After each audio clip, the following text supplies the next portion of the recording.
சின்ன பிள்ளைங்க ஆசைப்பட்டு மீன் வளர்க்குறாங்க. பையன் மீன் கேட்டான்னு வாங்கி கொடுத்தாங்க. என்ன ரீசன்னே தெரியல. அடிக்கடி வாங்கி விட்ட மீன் கொஞ்ச நாளைக்கு தான் இருக்குது. ஒரு வாரத்துக்கு மேலே தாங்குறதே பெரிய விஷயமா இருக்குது. வாங்கி விட்ட கொஞ்ச நாள்லயே ஒன்று ஒன்றா செத்து போக ஆரம்பிச்சுது. இப்போ பாருங்கள், இந்த 3 மீனும் செத்து போயிடுச்சு. அது ரீசெண்டாக இப்போ தான் ஒரு 1 வீக்குக்கு முன்னாடி வாங்கி கொண்டு கொடுத்தாங்க.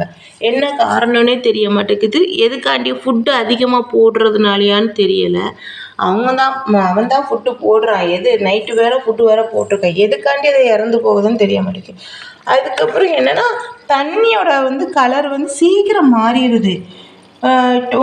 நாள் தான் மாற்றுறான், மறுநாள் சீக்கிரம் மாறுது. இத்தனைக்கு ஃபில்டர் தண்ணி தான் யூஸ் பண்ண சொல்கிறாங்கன்ட்டு ஃபில்டர் தண்ணி தான் யூஸ் பண்ணுறாங்க. இங்கே பாருங்கள், இந்த தண்ணியும் மாற்றி நேற்று தான் மாற்றினா, இன்றைக்கி அதுக்குள்ளே ஒரு மாதிரி ஆயிடுது. ஃபில்டர் தண்ணி தான் இத்தனைக்கும். இந்த பீட்டா ஃபிஷ்ஷு ஒரு 2 டேஸ் முன்னாடி இறந்து போச்சு. அதுக்கு ஒரு அழுகை. அது என்ன ரீசன், எதனால் மீன் இறந்து போகுது? இல்லை நம்மளால் நம்ம ஊர் கண்டிஷனுக்கு அது வளர்க்க முடியலையா, இல்லை சாப்பாடு அதிகமாக, தண்ணி ப்ராப்ளமா, என்னங்கிறதும் தெரியலை. யாருக்காவது தெரிஞ்சால் கொஞ்சம் கமெண்டில் சொல்லுங்கள். தேங்க்யூ.